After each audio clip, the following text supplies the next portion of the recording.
Revs rise. A great chance in the Schaeffler Peugeot for Jordan Cox to make some ground, and he gets a beautiful start over Harris, the newcomer to the game. That Cupra slots into third, and look at Tony D charging off the line. Clementi made a great start there too in the Cupra, the Carl Cox Motorsport entry. He's up in the third spot already.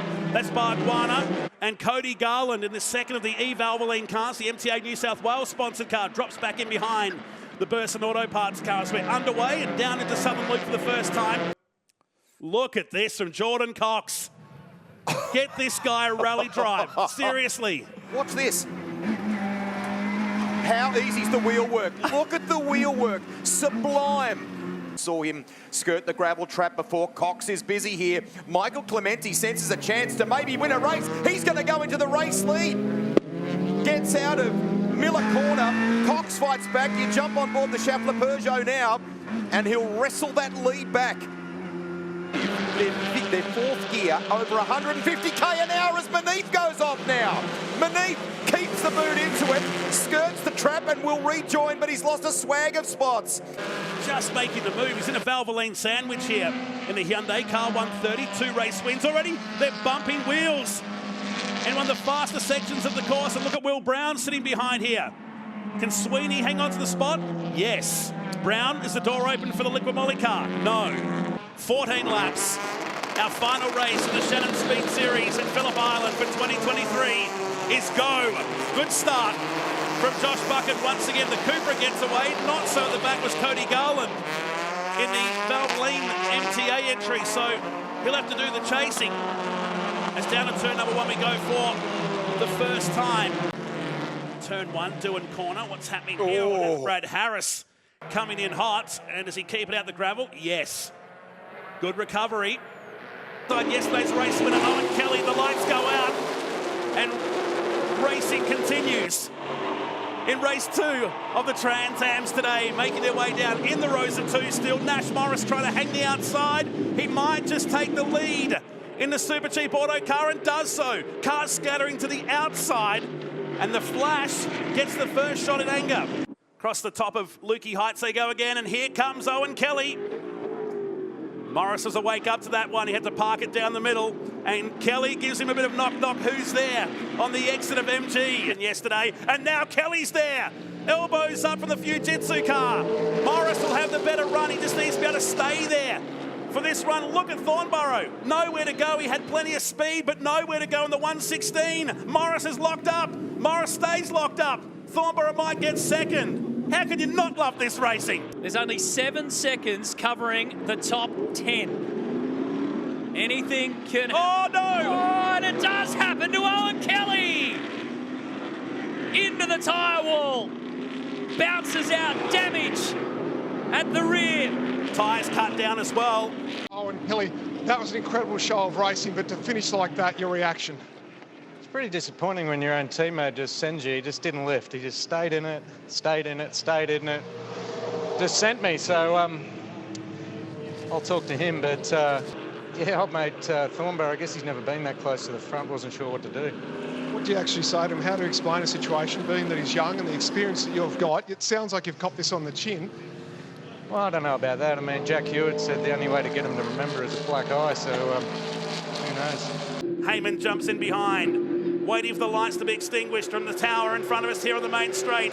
Trans Am underway for the final time at Phillip Island on your Sunday afternoon. They're glued to each other in the rows of 2. The charge to do in corner.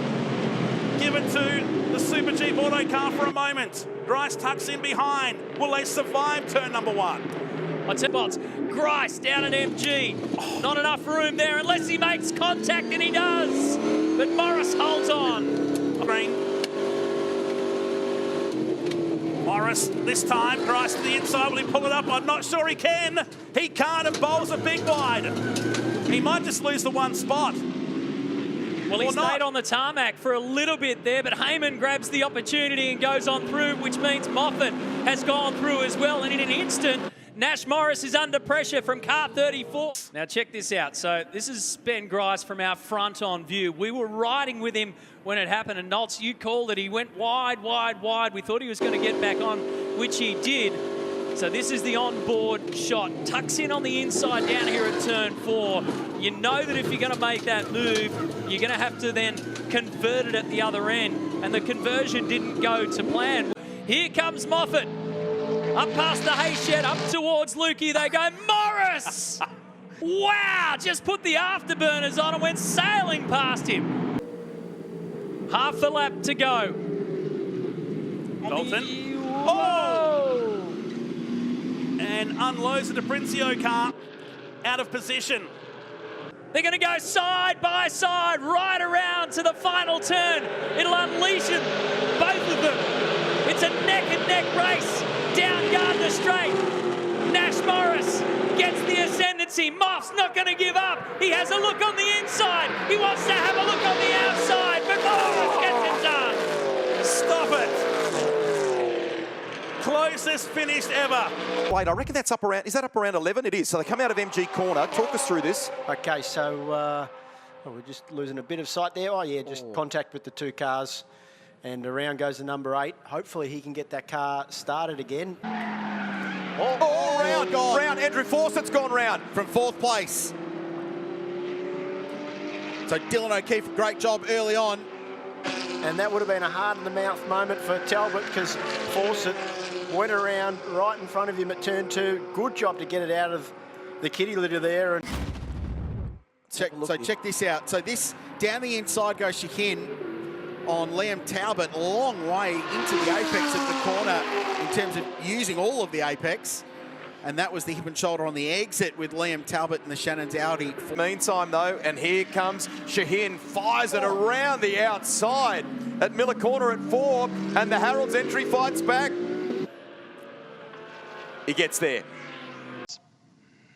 Yeah, I mean, people don't care about other drivers on the track, and it's a non-contact sport. And, you know, not only having the contact at MG, which was so unnecessary and obviously compromised my car, and then he pushes me off track. That's not racing, that's just desperation, and it's bad sportsmanship. We saw it yesterday with the safety car restart. He balked the field, almost caused a massive crash, and now he's done this, you know. You can't trust this person on track. He shouldn't even race. Maybe he should be disqualified. So yesterday it was a drag race between Mawson and Webster. This time they're on different sides of the road. How does this play out? Well, I think it could be situation the same because this time grid 2 is going to lead down into turn 1. A great start from Cooper Webster.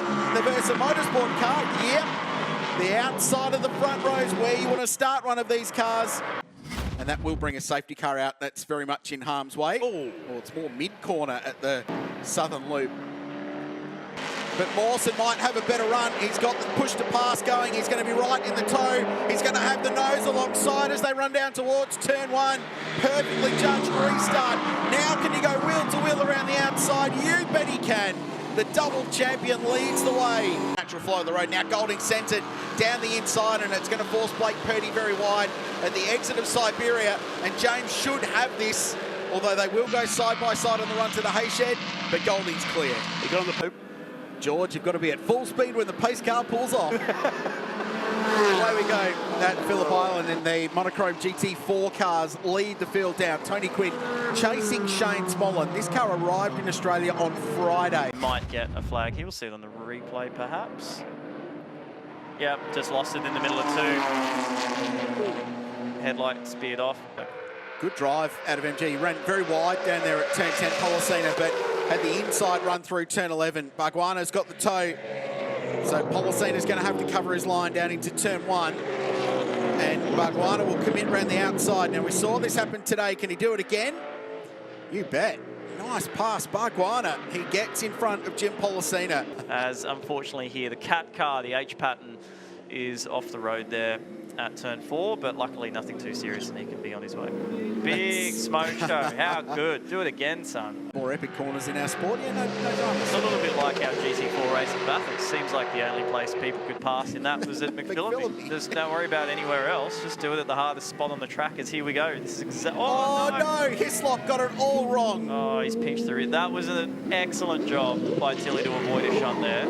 Hit subscribe for the latest Stan Sport highlights and start your free 7-day trial to enjoy every round of the Speed Series live, ad-free and on demand on Stan Sport.